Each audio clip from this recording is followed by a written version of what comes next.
les amis, bienvenue ou revenus sur la chaîne. Aujourd'hui on va faire une petite discussion du Leica SL3 qui vient juste d'être annoncé. Donc là je suis au quartier général à Wetzlar en Allemagne et je vais te dire un petit peu quelles sont mes premières impressions sur cet appareil, ce que j'en ai pensé. Alors tout d'abord, on a évidemment la multi-résolution où on part de 18, 36 et 60 millions de pixels sur le capteur comme on voyait sur le M11 et toute la série ainsi que sur le Q3. Donc ça a été implémenté, on va dire, sur le nouveau modèle, ce qui est chouette. Comme ça te permet de choisir d'après ce que tu vas photographier, qu'est-ce que tu veux avoir comme résolution, est-ce que tu as besoin des 60 millions de pixels ou est-ce que tu peux rester à 18, et ça c'est évidemment sur les fichiers JPEG, mais aussi sur les fichiers DNG, donc les RAW.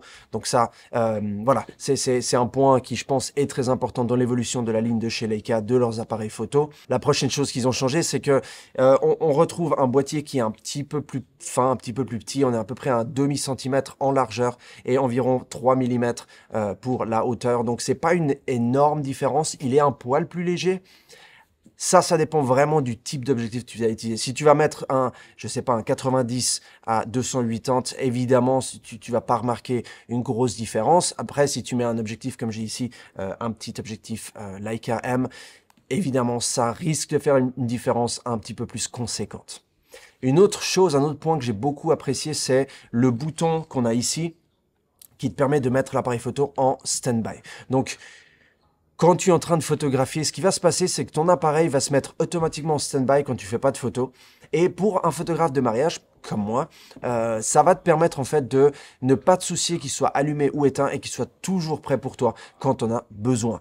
Donc ça, c'est à mon avis, un gros plus, comparé au bouton d'allumage qu'on avait sur le SL2, SL2S, où tu avais le levier sur le côté gauche pour allumer ou éteindre, et ça te donnait que deux options, où il était allumé ou il était éteint.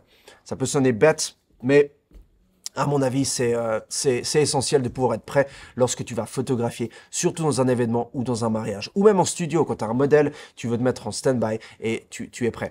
En parlant du stand-by, une petite information supplémentaire. J'ai demandé ici au directeur, la personne qui s'occupe de cette fonction-là, et elle m'a confirmé le fait que ça ne va pas user de la batterie d'être en stand-by. La différence entre être en stand-by et être en mode éteint sur l'appareil ou allumé, c'est tout simplement le fait que quand il est éteint, tu sais qu'il est éteint. Et tu dois laisser appuyer le bouton pour l'allumer. Quand il est en stand-by, ça te donne un petit peu ce côté, tu sais que l'appareil est prêt pour toi et tu peux shooter tout de suite. Le design des icônes ont été changés, donc toutes les icônes y sont passées. Il y a eu en fait une simplification au niveau des menus, des icônes, du look, des options de swipe. Donc tu peux vraiment changer plein de choses, personnaliser ton menu finalement. Donc le menu n'est plus obligatoire d'avoir les différentes fonctions et icônes. Tu peux vraiment les personnaliser. Tu peux enlever les barres noires lorsque tu revois tes photos. Bref, il y a beaucoup de changements qui ont été apportés de ce côté-là. Vraiment dans l'intégration de l'utilisation, de l'expérience de l'utilisateur, ce qui est, à mon avis, vraiment top. Ils ont rajouté un écran inclinable, donc comme on voit ici, voilà, ça c'est un écran qu'on a vu sur le Leica Q3, donc ça n'a pas changé. Ça va te permettre de faire des photos dans des angles bas ou des angles hauts, ce qui est génial. Personnellement, c'est pas une énorme différence pour moi. Surtout au niveau de la vidéo, parce que je vais probablement continuer à utiliser mon Leica SL2S en termes de capacité vidéo. Le fait qu'il y ait la triple résolution ne veut pas dire que tu vas pouvoir voir mieux en faible luminosité, comme on avait sur le Leica SL2S qui avait 24 millions de pixels dédiés sur le capteur, qui donc donnait une meilleure capacité en faible luminosité. Pour la vidéo, c'est pas le cas. J'attends d'avoir les informations exactes. Là, j'ai écrit à l'équipe technique pour qu'ils me disent exactement les spécificités que je te dirai dans une prochaine vidéo. Mais pour l'instant, parlons de la photo. En termes de compatibilité avec la batterie, donc on a la batterie BP6 et pas la 4. La 4 étant l'ancienne qui a 1860 mAh comparé à 2200 mAh pour la nouvelle.